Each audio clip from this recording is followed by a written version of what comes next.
Hello friends, मैं हूँ गौरव और India, not few, but many years ago, that is India. In 2500 BCE, India was a deserted country. Deserted यानी कि कोई नहीं. 2000 BCE, it's still deserted. 1500 BCE, it's not so deserted. Oh, Indo-Aryans, जमीन की खोज में इंडिया में आने लगे. हाँ?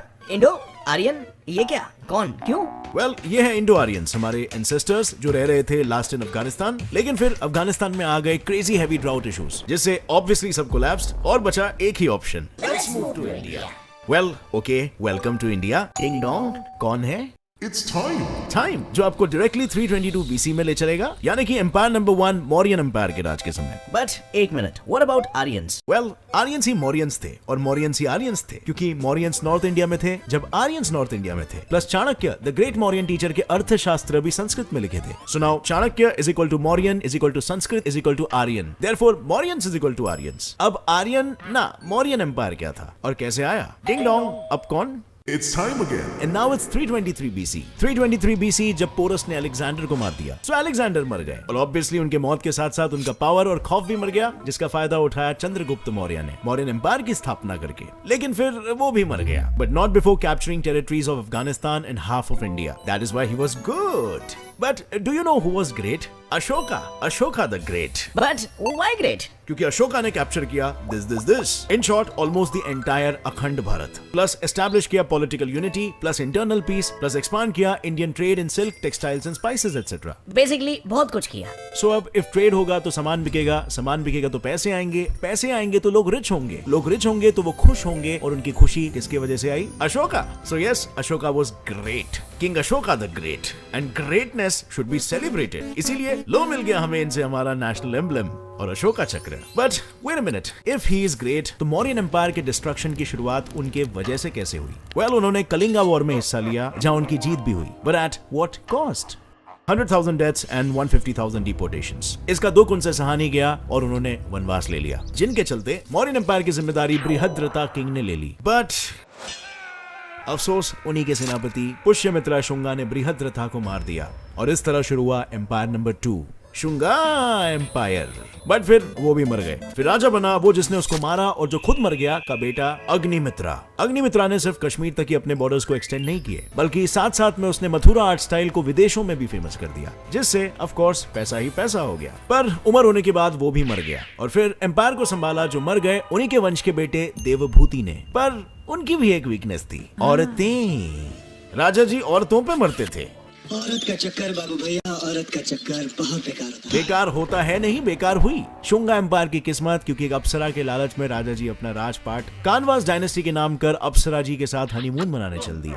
उसके बाद समय का पहिया चलता गया, डायनेस्टीज पे डायनेस्टीज राज करती गई, हिंदुस्तान की रुख बदलती गई और फाइनली 6 डायनेस्टीज डिस्ट्रॉय होने के बाद बारी आई हमारे तीसरे एम्पायर की, द चोला एम्पायर, जिसने भारत में 1500 साल राज किया है and became the longest ruling empire in the history of the world. लेकिन फिर ये चोलाज अपनी टेरिटरीज को कब्जा करने के बाद इंडियन हेरिटेज जैसे कि ये और ये बनाने में व्यस्त हो गए, इतने कि अपने कब्जे किए हुए टेरिटरीज को प्रोटेक्ट करना ही भूल गए और नजर हटी तो दुर्घटना घटी. So yes, Pallava dynasty destroyed Cholas. फिर कुछ साल बीते और उसके बाद कुछ और साल बीते, जिसके साथ भारत में 14 डायनेस्टीज भी बीत गए और हम पहुंच गए 320 AD में हमारे चौथे एम्पायर गुप्ता एम्पायर के कर्ता धर्ता राजा चंद्रगुप्त 1 की शादी में. अब इसके पहले की कहानी मत पूछना, किसी को नहीं मालूम, लेकिन लॉन्ग स्टोरी शॉर्ट, शादी में राजा ने अपनी रानी कुमार देवी के पिताजी वासुरा वर्मा को भी बुलाया, फॉर कन्यादान एंड ऑल, और उन्होंने गिफ्ट में राजा के लिए लाया टड़ा वेस्ट इंडिया के पाटलिपुत्र का अक्खा kingdom. So what does that mean?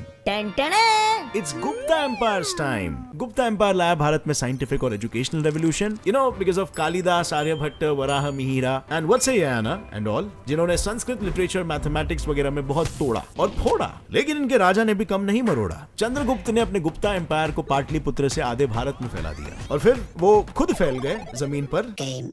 जिसके बाद उनके बेटे समुद्रगुप्त ने राज संभाला. समुद्रगुप्त एके नेपोलियन ऑफ इंडिया अपनी शातिर तलवारबाजी के लिए जाने जाते हैं. इन्होंने कई युद्ध लड़े और लड़ते लड़ते कई मंदिरें भी बनाए, मल्टीटास्किंग करते करते, जैसे कि ये और ये। लेकिन फिर अफसोस लड़ते लड़ते थक गए और एक युद्ध के दौरान उन्होंने वीर गति प्राप्त की। इनके बाद के सारे गुप्ता राजा चाय कम पानी निकले और हंस डायनेस्टी ने इन्हें घोट के निगल दिया बिना डकार के। या अब चलो हिस्ट्री में स्पीड लेते हुए और 13 डायनेस्टीज को पीछे छोड़ते हुए हम बात करेंगे उस एम्पायर की जिसने गुप्ता एम्पायर से कम और चोला एम्पायर से ज्यादा हिंदुस्तान की जमीन पर राज किया। हमारा 5वां empire, the eastern Ganga empire, जिनके राजा इंद्रवर्मा I ने ओडिशा से शुरू करके भारत में अपना राज यहाँ तक फैलाया। लेकिन ये एम्पायर भारत के लिए कुछ कर पाए उससे पहले ही कुछ दाढ़ी वाले हरा चादर ओढ़े भारत में जबरदस्ती घुस गए। Of course Mughals. So what does this mean? It's war time. 505 से 1950 सी तक वेस्टर्न गंगाज ने सिर्फ इनसे लड़ाई की। ये लड़ाई तो चल रही थी कर्नाटका में कावेरी रिवर के पास, लेकिन मीनवाइल भारत के बंगाल में 400 सालों तक राज करने आ गया था हमारा 6वां एम्पायर, द पाला एम्पायर। और फिर 1000 सी में होयसाला एम्पायर। नहीं, मैं गाली नहीं दे रहा। सो ईस्टर्न गंगा एम्पायर ने पाला को देखा और पाला ने होयसाला को देखा और सोचा दुश्मन का दुश्मन तो अपना दोस्त है ना, और लो तीनों लग गए इन दाढ़ी वालों पे गैंग बैंग करने। लेकिन फिर 1950 सी में दिल्ली के सुल्तान फिरोज शाह तुगलक ने ये देख के बोला ऐसे कैसे, और एक सिटी बजा के ओडिशा पे हमला बोल दिया। So now the scores are Mughals 1, Ganga empire 0, plus also Mughals 1, Pala empire is equal to 0। हाँ, वो भी हार गए। But wait, we still have Hoysala empire. लेकिन फिर एंट्री हुई रणवीर सिंह अलाउद्दीन खिलजी की, और उसने भी बोला ऐसे कैसे। And so now the scores are Khilji 1, Mughal 1+1 and Hoysala, Pala and Ganga is equal to 0-0-0।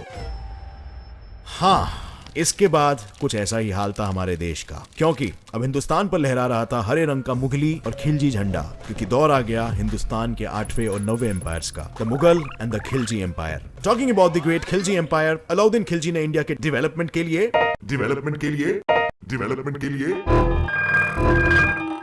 Okay fine, India के डिस्ट्रक्शन के लिए सोमनाथ टेंपल पे हमला कर 20 मिलियन दिनार चुराए, 6 बड़े और 50 से ज्यादा छोटे छोटे टेंपल्स तोड़े, सोमनाथ के आसपास वाले गांव तहस महस किए और नालंदा लाइब्रेरी और उसमें रखी हुई 9 मिलियन मैन्युस्क्रिप्ट को जला दिया। सो भारत का ये नाश अलाउद्दीन ने 1290 से 1316 तक इतनी शिद्दत से किया कि अंत में 1316 में वो थक के मर गया, और इसके बाद के खिलजी के सभी वारिस सब थकेल निकले। तो बस फिर मुगल एम्पायर ने खिलजी एम्पायर का कर दिया Game over. लेकिन no, the game was still on, because Mughal empire ने भी कभी नहीं किया किसी को इंस्पायर। पानीपत के फर्स्ट बैटल से बाबर बन गया हिंदुस्तान के तख्त का राजा, और यहीं से शुरू किया मुगलों ने 300 साल तक बजाना हमारा बाजा। सो बाबर के वंशज थे हुमायूं, अकबर, जहांगीर, शाहजहां, आलमगीर, औरंगजेब और 18 नाम है, और इन सबका भारत में योगदान है हिंदू टू मुस्लिम धर्म परिवर्तन। नहीं बदले तो टैक्स भरवाना यानी कि जिजिया सिस्टम, और किसानों से उनकी ही जमीन के लिए भारी टैक्स वसूलना यानी जमींदारी सिस्टम, और हाँ 2 आविष्कार भी, गन पाउडर ऑफ कोर्स, वरना हिंदुस्तानियों को डराएंगे कैसे, एंड बिरयानी, हाँ यम। अब हिंदुस्तान में मुगल के 300 सालों के बाद हिंदुस्तान जैसे पूरा हरा हो चुका था, फिर अचानक से आसमान में फिर से केसरी ध्वज लहराने लगा। एंट्री हुई महाराज छत्रपति शिवाजी भोसले, सन ऑफ शाहजी मालोजी भोसले, जिन्होंने ज्यादा कुछ नहीं बस हमारे हिंदुस्तान के मैप को ऐसे से ऐसा कर दिया और स्थापित कर दिया 10th empire, the Maratha empire. Meanwhile, Hi morons, we are British from the Great Britain, greater than you, so we want to do business with you. Okay, welcome to India.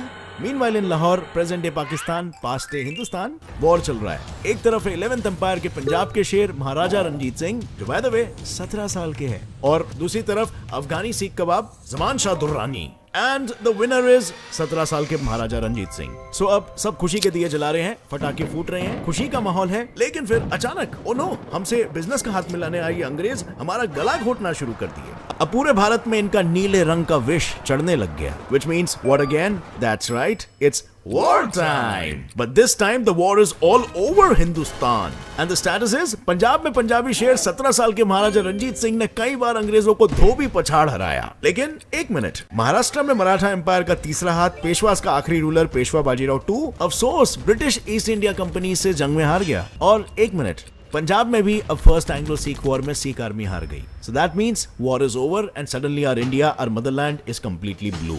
And so it's the start of the last 12th Indian Empire, the British Empire. इन अंग्रेजों के भारत में कुछ बहुत ही उम्दा contributions थे, जैसे zamindari system, commercialization of agriculture, economic depression, Jallianwala Bagh massacre, India's partition in World War II, etc. etc.